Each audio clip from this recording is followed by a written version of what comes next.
Pour commencer à composer, on ne peut pas arriver sans rien connaître du monde de la musique et se dire « Ah ben tiens, je vais faire de la composition ». De la même manière que lorsqu'on écrit un texte, l'écriture et les tournures elles-mêmes nécessitent de connaître des bases pour les exécuter. Imaginez que vous essayez d'écrire un texte sans savoir comment on place le verbe, où l'on place le sujet, etc. En gros, comment on construit approximativement le tout, on arrivera peut-être à formuler quelque chose à force de travail, mais ça sera très approximatif et c'est exactement la même chose en musique. Nous nous sommes donc dit que ça pourrait être intéressant de référencer un peu les bases nécessaires à la composition, du moins selon nous, car nous avons tous les deux un parcours classique, et même si on prend du recul pour en parler, notre vision des choses est forcément influencée par ça. Comme dans la plupart des métiers artistiques, ou même des métiers non artistiques d'ailleurs, nous avons découpé ces bases en plusieurs paliers selon le degré de professionnalisation que l'on atteint. Nous avons découpé ça en 3 grands paliers, à savoir le palier débutant, lorsqu'on commence, qu'on tâtonne et qu'on expérimente totalement sans vraiment connaître et savoir ce qu'on fait. Le palier amateur qui veut se professionnaliser et commence à envisager de proposer ce qu'il fait. Et enfin, le palier professionnel, dans lequel, malgré le terme professionnel, on englobe ceux qui ont désormais les acquis pour l'être, même s'ils ont encore du mal à le concrétiser.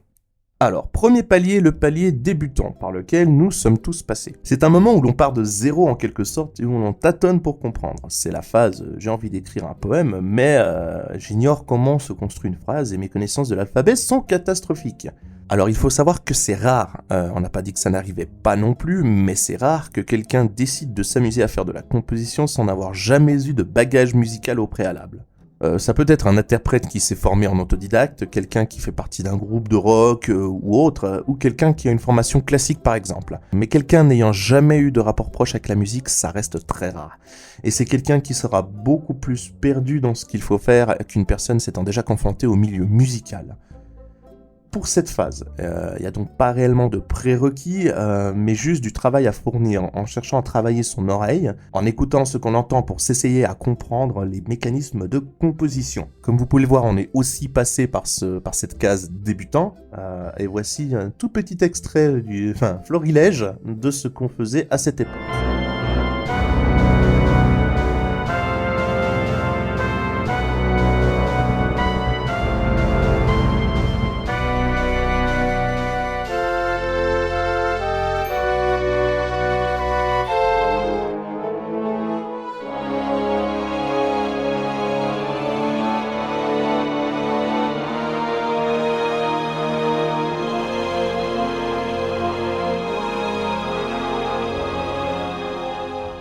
Voilà, j'espère que vous avez apprécié, mais comme vous pourrez certainement le comprendre, on ne reste pas très longtemps dans ce palier-là. C'est un palier un petit peu transitoire qui part du moment où on a décidé de faire ça, où on s'est dit qu'on allait composer de la musique, jusqu'au moment où on le fait plus d'une fois, où on commence un petit peu à répéter l'expérience. Et à ce moment-là, on passe dans le palier amateur. Alors pour ce qui est des amateurs, les amateurs n'ont pas un ensemble de compétences qui est bon, mais juste quelques domaines de compétences qu'ils ont réussi à magnifier, et d'autres sur lesquels ils doivent progresser. Du coup, il faut avoir travaillé un domaine de compétences particulier au préalable. En l'occurrence, pas mal de points que l'on énoncera ici seront axés sur le domaine de compétences qui vise à écrire de la musique orchestrale. Comme pour les débutants, le travail de l'oreille au préalable est vraiment très important. Il leur faudra s'habituer à décrypter ce que les grands noms du métier font et analyser ce qui fait la qualité de leur musique, pour réussir à incorporer ces méthodes dans leur propre composition. Mais habituellement, à ce stade, on a déjà déniché des recettes ou trouvailles via ces analyses, et on en applique déjà quelques-unes, ou du moins on essaye de les appliquer. Une connaissance de base des différents instruments est nécessaire, à savoir quel est le rôle habituel de chaque instrument au sein de l'orchestre, à quoi sert tel instrument traditionnellement, mais également aussi connaître la répartition de base d'un orchestre. Pour donner un exemple, parmi tant d'autres, on sait qu'habituellement les contrebasses sont placées à droite de l'orchestre ainsi que les violons sont à gauche. La pratique de l'instrument n'est pas obligatoire, mais est très encouragée, et si possible des bases de piano en priorité. Avoir des bases, même vraiment minimes de piano, ça aide énormément pour composer, et ça forme à avoir l'habitude de manier plusieurs voix en même temps. Alors le piano est un instrument polyphonique. Pour ceux qui ne le savent pas, un instrument polyphonique, c'est un instrument capable de jouer plusieurs notes en même temps, contrairement aux instruments monophoniques qui eux ne peuvent jouer qu'une seule note à la fois. Alors on donnera en exemple le cor, un instrument que j'ai joué, ou même une flûte. La plupart des instruments à clé peuvent jouer qu'une seule note à la fois. Des notions plus techniques sont à avoir travaillé, à savoir qu'est-ce qu'un accord, comment est-il construit, ou bien des connaissances similaires comme par exemple une connaissance des tablatures pour les guitaristes. Ça permet d'avoir une logique des accords sans qu'il y ait de fausses notes, ou du moins qu'il n'y en ait pas trop. Après ça s'appelle du jazz. Oui. Ce qui évidemment demande de connaître les notes de musique. Je dis connaître les notes de musique, je veux pas dire qu'il faut savoir lire la musique, mais bien savoir que, par exemple, lorsqu'on veut jouer ou écrire un fa, c'est bien la bonne note qu'on va écrire jouer et qu'on va pas taper sur une autre note. Il faut également commencer à développer des connaissances en orchestration. Alors pas de manière poussée bien évidemment, mais d'une certaine manière, ne serait-ce que le fait, comme on l'a dit auparavant, de connaître le rôle habituel de chaque instrument aide beaucoup à ce niveau-là. Vraiment beaucoup. Ensuite, développer ses capacités en termes de programmation de musique via des logiciels dédiés à la composition, comme les séquenceurs, est une chose importante. Il faut essayer de travailler et améliorer son son dès qu'on en a la possibilité, que ce soit la programmation ou bien le mixage, ça prend des années pour se former à avoir un rendu acceptable ou un bon rendu par conséquent. Plus vous travaillerez ça tôt, mieux ça sera. Une chose qui peut être considérée comme un prérequis et à laquelle beaucoup de gens ne font pas attention est de savoir se limiter sur ce qu'on veut faire. Il vaut mieux limiter ses connaissances à un style particulier, de travailler beaucoup et arriver à progresser dessus, plutôt que de vouloir faire tous les styles en même temps, ce qui amène très vite à tout mener de manière médiocre et ne jamais progresser suffisamment sur l'un d'entre eux. Alors on dit ça, mais comme on l'a dit dans l'émission 1, ensuite il ne faut pas rester monomaniaque sur un seul style. Une fois qu'on commence à maîtriser, on peut, mais ça vient un peu après, on peut changer de style et tester d'autres choses. Enfin, autre chose qui n'est pas réellement un prérequis, mais une chose à commencer à faire en vue de sa progression, c'est commencer à travailler son ego. Ce stade est celui où l'on commence à se créer un réseau, à montrer ce qu'on fait en composition et où on commence à attendre des retours et critiques dans le but de s'améliorer. Seulement, bien souvent au tout début, on reçoit beaucoup plus de bonnes critiques que des mauvaises. D'une part parce que ce sont des amis qui écoutent principalement, d'autre part parce que bien souvent les gens n'osent pas critiquer ce genre de choses. Ce qui amène très vite à se penser meilleur que l'on est, et ça c'est un défaut que 95% des compositeurs ont eu, nous y compris bien sûr. Par conséquent, il faut vraiment s'axer sur le fait d'être ouvert aux mauvaises critiques, même si elles font mal, et au final de ne presque s'axer que sur les mauvaises critiques. C'est ça qui vous permettra de progresser. Voilà, alors à savoir que une critique, même si elle est constructive, mais qu'elle est négative, elle ne fera jamais du bien. Vous pouvez être le mec ayant le plus de recul au monde, ça ne fait pas du bien, c'est toujours chiant quand on a bossé 10, 15, 20 heures sur quelque chose, mais c'est un passage obligé. Ne réagissez pas mal aux mauvaises critiques. Si un jour quelqu'un nous envoie une composition qui est vraiment jugée mauvaise, vaut mieux qu'on dise à la personne elle est mauvaise, écoute, il faut vraiment que tu bosses sur ça ou ça, plutôt qu'on lui dise non c'est bien, et que le mec ce serait très mauvais pour la personne, ne serait pas aidé. Aussi, on a souvent l'habitude de voir des gens et de penser que ces gens-là sont trop fiers d'eux par rapport à ce qu'ils font. Ça nous arrive d'avoir envie d'aller voir la personne et lui dire oh, redescends un petit peu, on est déjà passé par là, travaille encore. Et ça paraît encore plus comme du troll ou comme du haters ou tout ce que vous voulez de dire ça, mais non en fait. Il y a des gens qui effectivement s'enferment dans leur bulle, pensent qu'ils ont un niveau acceptable pour quoi que ce soit, mais ne vont pas regarder assez loin, et le problème c'est que ça ne fait que retarder l'échéance. C'est-à-dire que c'est au moment où vous aurez vraiment trop investi pour devenir professionnel ou quoi que ce soit, où vous aurez des retours négatifs. Ces retours ne viendront pas forcément de vos amis ou des gens proches, mais viendront de producteurs, de boîtes, etc. Et ça fait beaucoup plus mal parce qu'on tombe de beaucoup plus haut. Comme pour le premier palier, on va vous montrer quelques exemples de ce qu'on faisait à cette époque, qui finalement d'ailleurs n'est pas si loin que ça, Non. Donc voilà quelques exemples.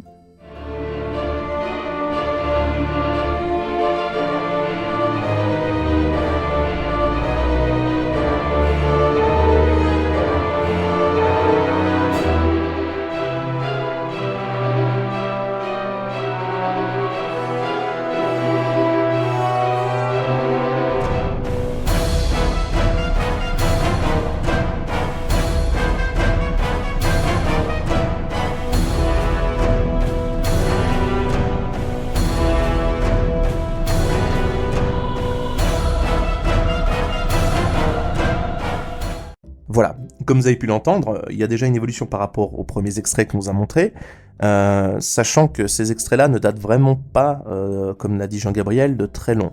Et vous allez voir que entre ce qu'on vous a montré juste là à l'instant et ce qu'on va vous montrer plus tard pour le palier professionnel, il y a une nette amélioration. Elle n'est pas que musicale et on va en parler tout de suite. Donc, le palier professionnel. Alors, c'est un vaste sujet car on ne sait jamais vraiment quand considérer qu'on a le niveau pour être professionnel. Un compositeur amateur évoluera en fonction de ses envies et de sa mentalité, alors qu'un compositeur professionnel évoluera en fonction des besoins qu'il aura. Ça peut être, par exemple, des besoins financiers. Il y a donc quelques prérequis par rapport au stade de l'amateurisme qu'il faut absolument avoir développé. Alors, tout d'abord, il faut avoir réussi à développer tous les points qu'on a mis en évidence pour le stade amateur à un niveau suffisant. Pour juger de si c'est suffisant ou non, il suffit de demander à des compositeurs déjà insérés professionnellement ce qu'ils pensent de votre niveau. Il faut être capable d'appliquer tous ces points en même temps, de manière efficace. Par conséquent, être rapide. Pour vous donner une idée, lorsque Cédric ou moi avons commencé, on pouvait passer plus d'1 mois sur une composition d'1 minute. Aujourd'hui, ça se compte en heures. Un exemple tout frais, c'est que là récemment on s'est mis sur un style John Williams, c'est-à-dire un style relativement axé sur la guerre des étoiles, qui est un style très compliqué à appliquer et à composer si on veut vraiment que ça y ressemble. On a mis beaucoup plus de temps que prévu. Simplement parce que on est de une pas forcément habitué à faire ce style-là, et que ça reste quelque chose, c'est un des meilleurs benchmarks pour savoir si on est capable d'orchestrer quelque chose. Ensuite, il faut avoir travaillé plus d'un style, dont certains peuvent d'ailleurs avoir été travaillés de manière assez succincte. Mais c'est vraiment afin de pouvoir répondre à différentes demandes et à pouvoir être capable de fournir différents styles en fonction des commandes. Autre chose. Il faut savoir être créatif quand on n'en a pas envie, et savoir se forcer à produire un contenu de qualité aussi. C'est notamment pour ça que les notions techniques et théoriques de la composition classique, telles que l'harmonie, qui est la science des accords, ou l'orchestration, sont si possible à connaître assez bien, car elles permettent de débloquer pas mal de situations en produisant un contenu technique plutôt qu'inspiré, et permettront de réussir à stimuler à nouveau la créativité. Ces notions ne sont pas obligatoires, mais elles sont encouragées si on a la possibilité de les travailler un jour. À l'exemple, moi actuellement qui ai passé 6 mois sur un jeu en tant que professionnel, avec un style demandé très difficile à avoir, j'ai mis 6 mois à non pas développer ma créativité, mais à trouver le style voulu. Mais je devais fournir des compositions, etc. Et j'avais pas forcément envie de faire tel ou tel style ou telle chose demandée. J'ai dû combler ça par un côté technique, c'est-à-dire en composant quelque chose qui allait leur plaire. Un autre point essentiel, il faut savoir se vendre et donc savoir communiquer avec les autres. Que ça soit pour trouver un contrat ou pour savoir établir une relation de confiance avec un réalisateur et comprendre facilement ce qu'il veut, c'est vraiment important.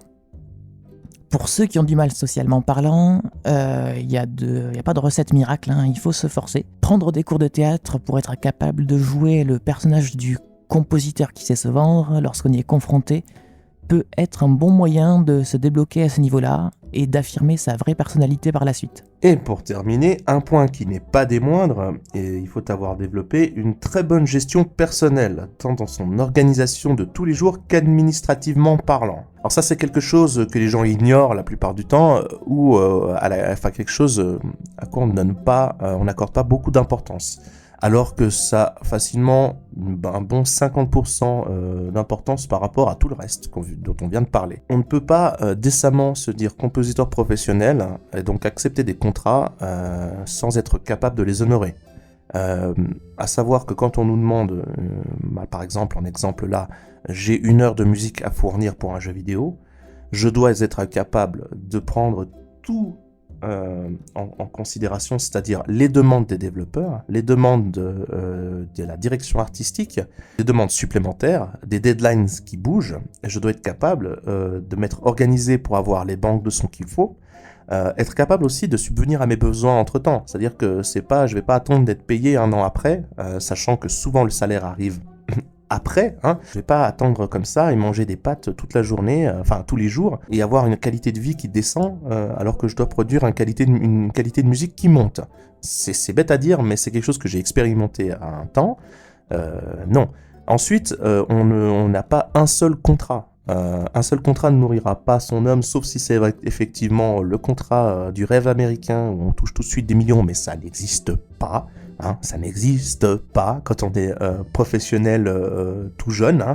Hein. Au début, c'est des contrats qui peuvent effectivement paraître très sympas, comme on en a parlé dans l'émission 1, mais qui vont vous servir souvent à vous autofinancer et ainsi qu'à payer vos factures, et le reste, il n'y aura plus grand-chose. Hein. C'est souvent moindre au début qu'un salaire normal. Donc souvent, on doit compiler avec un boulot à côté. Et donc, il faut être capable d'organiser son temps.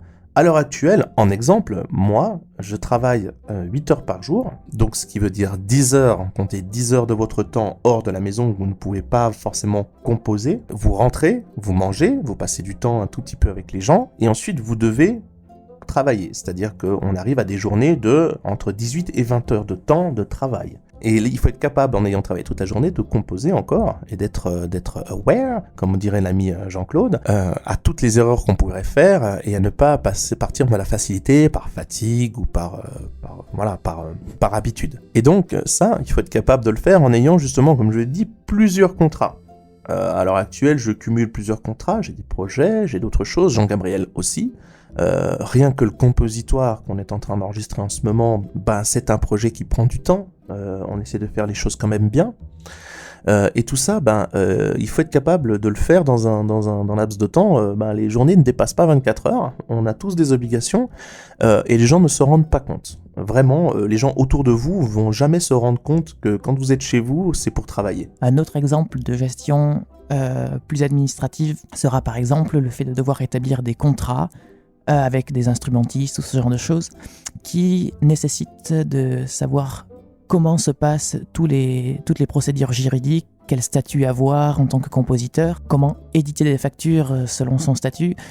C'est des choses sur lesquelles il faut s'être renseigné au préalable. On vous donnera des liens par la suite ou dans d'autres émissions. Alors, pour ça, je pense qu'une émission surtout qui parlera de comment se protéger, comment être prêt administrativement et surtout comment protéger vos droits. Je pense qu'on fera une émission spéciale là-dessus dans laquelle j'espère avoir Christophe. Pour ceux qui ne connaissent pas Christophe, c'est Christophe Ferral. On a parlé il y a dans l'épisode numéro 1 en fait, qui est compositeur français de renom et qui en connaît un rayon là-dessus et qui pourra effectivement animer un peu la discussion. Une autre émission, je pense, une autre rubrique dans une émission peut-être qui sera peut-être sujet plus à débat, ce sera quand je dis vous protéger, c'est-à-dire aussi, comme on le disait, faire la différence entre distribuer gratos votre musique pour vous faire connaître et laisser des gens utiliser votre musique par gentillesse ou aussi pour faire connaître sans rien demander en retour à part le fait que vous soyez cité.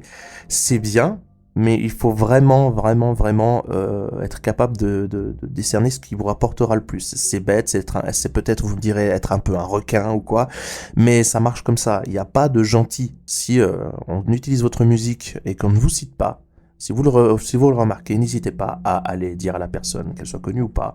Beaucoup oubliaient un temps de citer les gens, de citer les musiques qu'ils utilisent. La musique est souvent délaissée, reléguée en fait au statut d'outil tout simple de remplissage, alors que c'est faux. Mais on en parlera vraiment plus en détail dans une émission, dans une rubrique vraiment prévu pour ça, qui sera vraiment basé sur la protection que vous devez avoir, hein, qu'elle soit juridique, qu'elle soit tout simplement morale, et ainsi que comment un petit peu vous distribuer sans faire ce que beaucoup de compositeurs, souvent malheureusement amateurs, font, c'est-à-dire gaspiller leur chance en essayant de se répandre alors qu'ils n'ont pas encore le niveau et sans forcément se protéger non plus derrière. Pour des morceaux à titre professionnel, on va vous montrer ce qu'on fait à l'heure actuelle. Pour ma part, vous pourrez réentendre en fait le morceau que j'ai composé en étant débutant, que j'ai refait récemment avec mes compétences actuelles pour montrer la différence. Donc vous pourrez comparer, les deux morceaux sont exactement les mêmes avec une réorchestration et une manière de faire beaucoup plus technique à l'heure actuelle. Alors pour ma part, ce n'est pas l'évolution du même morceau, puisque je n'ai pas eu le temps je n'ai pas pris le temps de faire ce genre de choses. Par contre, vous aurez l'exemple d'un morceau qui est composé pour un jeu vidéo, et vous verrez un peu ce que ça donne comparativement à ce qu'on a composé avant.